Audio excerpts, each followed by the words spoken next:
የባትዋ ማህበረሰብ በማዕከላዊ አፍሪካ ጥቅጥቅ ባሉ ደኖች ውስጥ የሚኖሩ ናቸው። ባትዋዎች የከተማው የቴክኖሎጂ ግሳንግስ የሚያምራቸው ከ50 ሺህ ዓመታት በፊት በሚኖሩበት መንገድ የሚኖሩ በጫካው ውስጥ እንኖራለን ሳይሆን ጫካው ለዘላለም በልባችን ይኖራል ብለው የሚያስቡ በበርካታ አስደናቂ የህይወት ዘይቤዎች የተሞሉ ናቸው። ለዛሬም ስለ አፍሪካውያኑ ባትዋዎች በ3 ሀገራት ድንበር ላይ መንደሮቻቸውን ስለመሰረቱትና የተለየ አኗኗራቸውን በማሳያችን እናሳያችኋለን። አብራችሁን ቆዩ።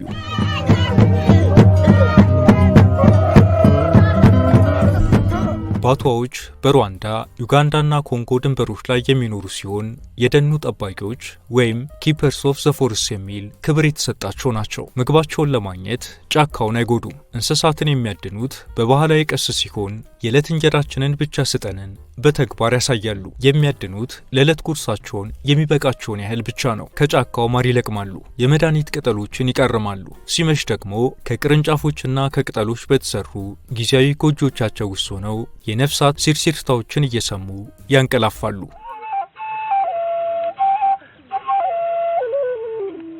የባትዋ ማህበረሰብ አባላት በዩጋንዳና ሩዋንዳ እንዲሁም በኮንጎ ዲሞክራቲክ ሪፐብሊክ ድንበር ላይ በሚገኘው የቪሩንጋ ተራሮች ደኖች ውስጥ በአደን የኖሩት እነዚህ ሰዎች በድንበሮች ሳይገደቡ የጥልቅ ባህል ትስስር አላቸው። ባትዋዎች በተለምዶ ከ20 እስከ 50 የሚጠጉ አባላት ባሏቸው ትናንሽና ተንቀሳቃሽ ቡድኖች ተደራጅተው በጫካው ውስጥ በቡድን ይኖራሉ። የባትዋዎች ዓለም በድምፅ የተሞላች ናት። በማዕከላዊ አፍሪካ ጥቅጥቅ ያሉ ደኖች ውስጥ የዛፍ ቅጠሎች በነፋስ ሲወዛወዙ የሚፈጥሩት ድምፅ፣ የወፎች ዝማሬና የዝናብ ጠብታዎች ለባትዋዎች የተፈጥሮ ክስተቶች ብቻ አይደሉም፣ የህይወት ሙዚቃም ጭምር ናቸው። ለዚህም ነው እነዚህ የጫካው ጠባቂዎች ለሺዎች ዓመታት ሙዚቃንና ዘፈንን እንደ መዝናኛ ብቻ ሳይሆን የማህበረሰቡን ሰላም መጠበቂያ፣ የልብ ቁስል መፈወሻና ታላቅ የእርቅ መሳሪያ አድርገው የተጠቀሙት። በባትዋዎች ባህል ውስጥ ግጭቶች የሚፈቱትና ሰላም የሚወርደው በደረቅ የቃላት ክርክር ሳይሆን የሰውን ስሜት በሚገዙ የሰላም ዜማዎች አማካኝነት ነው። የባትዋዎችን የሰላም ስነ ስርዓት ይበልጥ ማራኪ የሚያደርገው በባህላዊ መሪዎች ወይም ሻማኖች የሚመሩት የእርቅ ጭፈራዎች ናቸው። በሰዎች መካከል ግትርነት ሲሰፍን ማህበረሰቡ በከበሮና በቀርከሃ ሽንት የታጀበ ታላቅ የባህል ምሽት ያዘጋጃል። በዚህ ምሽት ላይ እርቅ ለማውረድ የሚጨፈሩት ጭፈሮችና የሚዘፈኑት ዘፈኖች ተራ አይደሉም። ምክንያቱም ባትዋዎች ቂምና ጠብ የጫካውን ቅዱስነት ያቆሽሻል ብለው ያምናሉ። የተጣሉት ወገኖችም በጭፈራው መሃል እንዲገቡ ይደረጋል። ከበሮ እየተመታ እግሮቻቸው መሬቱን እየረገጡ ድምፃቸው ጫካውን እያናወጠው ሲሄድ በሰውነታቸው ውስጥ ያለው ቁጣና ትዕቢት ተኖ ይጠፋል። ለጸብ የተነሳሳን ሰው ወደ ዘፈንና ጭፈራ ውስጥ ማስገባት ከባድ ቢሆንም ለባትዋዎች ግን ተችሏል። ፍጹም ተቃራኒ የሆኑ ስሜቶችን አስታርቀው ሙዚቃን ለትኩስ ጸብ ማብረጃነት የሚጠቀሙት ባትዋዎች ብቻ ሳይሆኑ አይቀሩም። አንተ ሰውዬ ብዙ ጊዜ ታገስኩህ፣ አሁን ግን በቃኝ ያለን ሰው ከበሮና ዘፈን አዘጋጅቶ ወደዛ ውስጥ ማስገባት ምን ያህል ከባድ ሊሆን እንደሚችል አስቡት። ባትዋዎች ግን ያደርጉታል። ከበሮ፣ ዋሽንትና የብረት ዜማዎች በባትዋ ባህላዊ ስነ ስርዓቶች ውስጥ ትልቅ ቦታ አላቸው። እነዚህ ሰዎች የመኖሪያ ጎጆቻቸውን ለመስራት የግንባታ ፈቃድ ወይም የቦታ ካርታና ፕላን አያስፈልጋቸውም። ሲሚንቶና ፌሮ ወይም የአሉሚኒየም ዋጋ ጉዳያቸው አይደለም። ግማሽ ክብ ቅርጽ ያላትን ጎጆ በትብብር በሰዓታት ውስጥ ሰርተው ማታ ላይ ለማደሪያነት ያበቋታል። ወንዶችና ሴቶች ልጆች በጫካው ውስጥ በቀላሉ የሚታጠፉና የማይሰበሩ የዛፍ ቅርንጫፎችን ይሰበስባሉ። እነዚህን ቅርንጫፎች መሬት ላይ በክብ ቅርጽ ከተከሏቸው በኋላ ጫፍና ጫፋቸውን ወደ ላይ አምጥተው በማቆላለፍ በቃጫዎች ያስሯቸዋል። መዋቅሩ ከተጠናቀቀ በኋላ ሴቶች ሐረግና ቅጠላቅጠሎችን በመሰብሰብ ከታች ጀምሮ እስከ ላይኛው ጫፍ ድረስ በተደራራቢ መልኩ ይሸፍኑታል። ከዚህ በኋላ ቤት ሆነ ማለት ነው። እናም ይህንን ቤት ለመገንባት የሚፈጀው ጊዜ ጥቂት ሰዓታትን ብቻ ነው። ባትዋዎች በአንድ አካባቢ ለአጭር ሳምንታት ወይም ወራት ከቆዩ በኋላ በዚያ ስፍራ ያለው አደን ወይም ማር ሲያልቅ ጎጆቻቸውን እንዳሉ ጥሏቸው ወደ ሌላ የጫካ ክፍል ይጓዛሉ።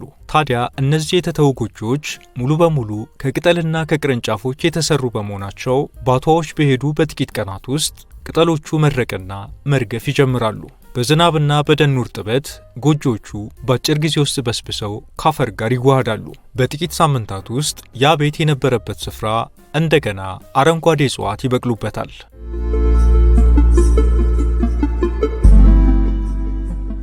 በባቱዋዎች ባህል ውስጥ ጋብቻ ከሚፈጸምባቸው መንገዶች አንዱ ሴት ልጆችን የሚለዋወጡበት ነው። ይህም ማለት ወንድና ሴት ልጆች ያሏቸው ወላጆች ሌላ ወንድና ሴት ካሏቸው ወላጆች ጋር ሴቶችን በመቀየር ከወንድ ልጆቻቸው ጋር ይድራሉ ማለት ነው። በጋብቻው ስነ ስርዓት ወቅት እነዚህ ሁለት ሙሽራ ሴቶች ፊት ለፊት እንዲፋጠጡ ይደረጋል።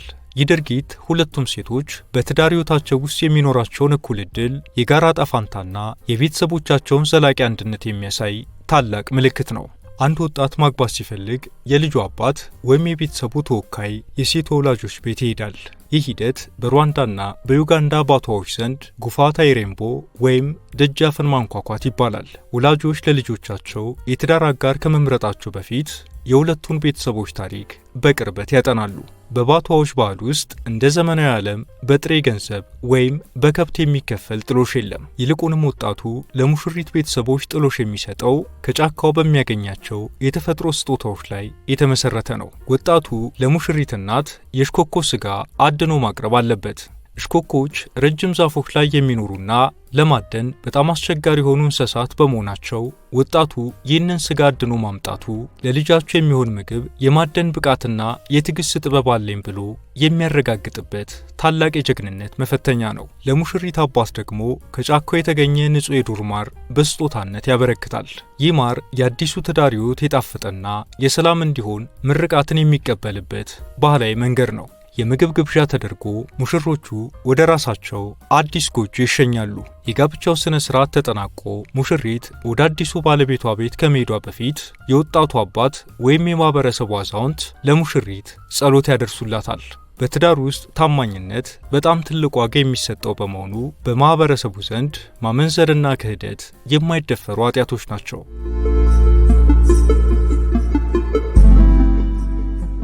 ሌላው አስገራሚው ነገር የባቱዋ ሰዎችንና ሃኒጋይድ የተባለችው ወፍ መጠቃቀም ነው። የሃኒጋይድ ወፍ የንብ ቀፎዎች የት እንደሚገኙ በተለይም በዛፎች ላይ ወይም በቅኝት ዋሻዎች ውስጥ ያሉትን በቀላሉ የማሽተትና የማግኘት ልዩ ችሎታ ቢኖራትም በቀፎች ውስጥ ያሉትን እጮች ለመመገብ የንቦቹን ንድፊያ ትፈራለች። ባቱዋዎች ደግሞ የሚቸግራቸው ነገር የተፈጥሮዎቹን በማር የተሞሉ የንብ ቀፎቹን ፈልጎ ማግኘት ነው። ስለዚህ ወፏ ቀፎ ስታገኝ በአቅራቢያው ወዳሉ የባቱዋ ሰፈሮች ወይም አዳኞች በመብረር ለየት ያለ ፈጣንና ከፍተኛ ድምፅ ታሰማለች። ይህ ድምፅ ቀፎ አግኝቻለሁ ተከተሉኝ የሚል መልእክት ነው። ባቱዋዎች ድምፁን ሲሰሙ ወፏን መከተል ይጀምራሉ።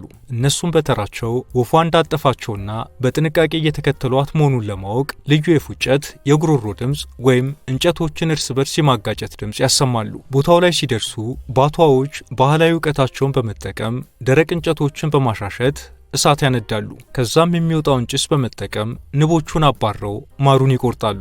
በዚህ ጊዜ ወፏ በአቅራቢያው ባለ ቅርንጫፍ ላይ ሆና ትመለከታለች። ባቱዋዎች ማሩን በጥንቃቄ ካወጡ በኋላ የመጀመሪያውንና ትልቁን የማር ወለላ ለወፏ በዛፉ ስር ያስቀምጡላታል። ወፏ ይህንን ሰምና በውስጡ ያሉትን የንብ እጮች እስኪ በቃት ትመገባለች። ይሄ ነገር በተደጋጋሚ በመደረጉ ወፎቹ ለማዳ ሆነዋል።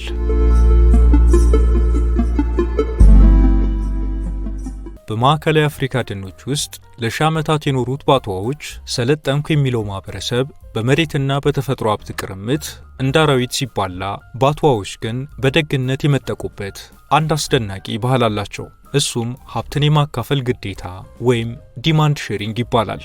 ይህ ስርዓት ልግስና ወይም ስጦታ ብቻ ሳይሆን በማህበረሰብ ውስጥ ፍጹም እኩልነትን ያሰፈነ፣ ስግብግብነትን ያጠፋና ድሃና ባለጸጋ እንዳይፈጠር ያደረገ፣ ሁሉም በተገኘው እኩል ተደስቶ የሚያሳልፍበት ታላቅ ማህበራዊ ምሰሶ ነው። በባቱዋዎች ባህላዊ አኗኗር ውስጥ አንድ አባል ያደነውን ስጋ፣ የሰበሰበውን የዱር ማር ወይም ለብዙ ቀናት ደክሞ የሰራውን የአደን መሳሪያ ብቻውን የመያዝ ወይም የማከማቸት መብት የለውም። ሌላው የማህበረሰቡ አባል ወደሱ መጥቶ ሲጠይቀው ያለምንም የዋጋ ድርድርና ማቅማማት ያካፍለዋል። አላካፍልም ቢል የሚቀጠው አካል የለም። ሆኖም ግን አላካፍልም ማለት ማህበረሰቡን ለችግር እንደማጋለጥና የህልውናቸው መሰረት የሆነውን ባህላቸውን እንደ መጣስ ይቆጠራል። የውስጡ ፍላጎት አይሎ ያደነውን እንስሳም ሆነ የለቀመውን ማር ሸሽጎ የተገኘ ሰው ምንም እንኳን አካላዊ ቅጣት ባይጣልበትም በማግለል አረጋውያን የእሱን ስግብግብነት በቲያትር መልክ እያሳዩ መንደሩ በሙሉ እንዲስቅበት ያደርጋሉ። ይህም ግለሰቡ እንዲሸማቀቅና በመጨረሻም ስግብግብነቱን ሰብሮ ንብረቱን ለጋራ ጥቅም እንዲያውል ያደርገዋል።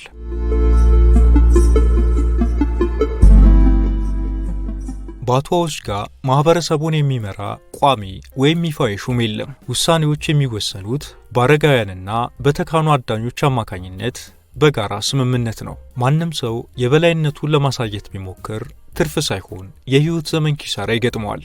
አለመግባባቶች የሚፈቱት ሁሉም አባል ሐሳቡን በሚገልጽበት ግልጽ የጋራ መድረክ ነው። በአቷዎች ምንም አይነት ወህኒ ቤት፣ ዳኛ ወይም መደበኛ መሪ ሳይኖራቸው ማህበራዊ አንድነታቸውን ጠብቀው የኖሩበት ሚስጥር አላቸው። የእነሱ የግጭት አፈታት ስልት ፍርድ ከመስጠት ይልቅ ፍቅርን መመለስ ላይ ያተኮረ በዓለም ላይ ካሉ እጅግ አስደናቂ ባህላዊ ጥበቦች አንዱ ነው።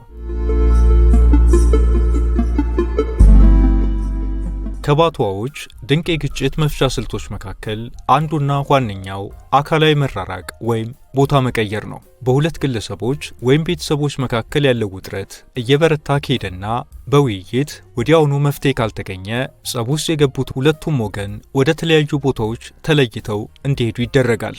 ይህ መራቅ ቁጣን ለማብረድ፣ ለመስከን፣ ሰላም ለማውረድና ጥላቻ ወደ ከፋ ጸብ እንዳያድግ የሚያደርግ ተፈጥሯዊ የጽሞና ጊዜ ነው። ጊዜው አልፎ ስሜታቸው ሲረጋጋ እንደገና ይጠሩና ተመልሰው ይገናኛሉ። ይህኔ ታዲያ ስሜታዊነታቸው ሁሉ ይጠፋል።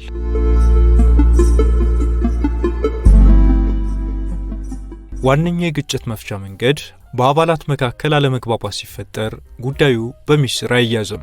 ይልቁንም በግልጽ መድረክ መላ የቡድኑ አባላት በተሰበሰቡበት ይወያያሉ። ወንዶች፣ ሴቶች፣ ወጣቶችና አረጋውያን እኩል የመናገር መብት አላቸው። ማንም ሰው ሐሳቡን በሌላው ላይ አይጭንም። ባቷዎች በጫካ ውስጥ ሲኖሩ እሳት ለመፍጠር ክብሪት የሚባል ነገር አያውቁም። ሰዎቹ እሳት የሚያስነሱት ሁለት ልዩ የደረቁ እንጨቶችን እርስ በርስ በማፋተግ እሳት ይፈጥራሉ። ይህንንም ለማድረግ ቀጭኑን እንጨት በወፍራሙ እንጨት ላይ በተሰራ ትንሽ ቀዳዳ ውስጥ በማስገባት በሁለት እጆቻቸው መዳፍ መካከል በከፍተኛ ፍጥነት ያሽከረክሩታል። በዚህ ፍጥነት በሚፈጠረው ሙቀት ምክንያት በጥቂት ሰከንዶች ውስጥ እሳት ይፈጠራል። እሳት ለባቷዎች ምግብ ማብሰያ፣ ከብርድ መከላከያና ማታ ማታ ከአራዊት መጠበቂያ ታላቅ ብርሃናቸው ነው።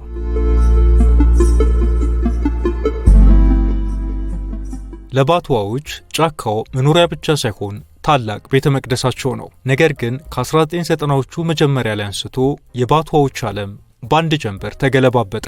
ሰው ዘመኑ ከሰው ልጅ ይልቅ ለፓርክና ለዱር እንስሳት ቅድሚያ ሲሰጥ የዱር እንስሳት ጥበቃ በሚል ስም የዘመኑ መንግስታት ባወጧቸው ፖሊሲዎች ባቷዎችን ከገነት መኖሪያቸው ከጫካው አባረሯቸው። የጎሪላ ዝንጀሮችና ብሔራዊ ፓርኮችን ለመጠበቅ ሲባል የጫካው እውነተኛ ባለቤቶች የሆኑት ባቷዎች ያለምንም ካሳ፣ ያለምንም መሬትና ያለምንም መጠለያ ከቀያቸው ተገፉ።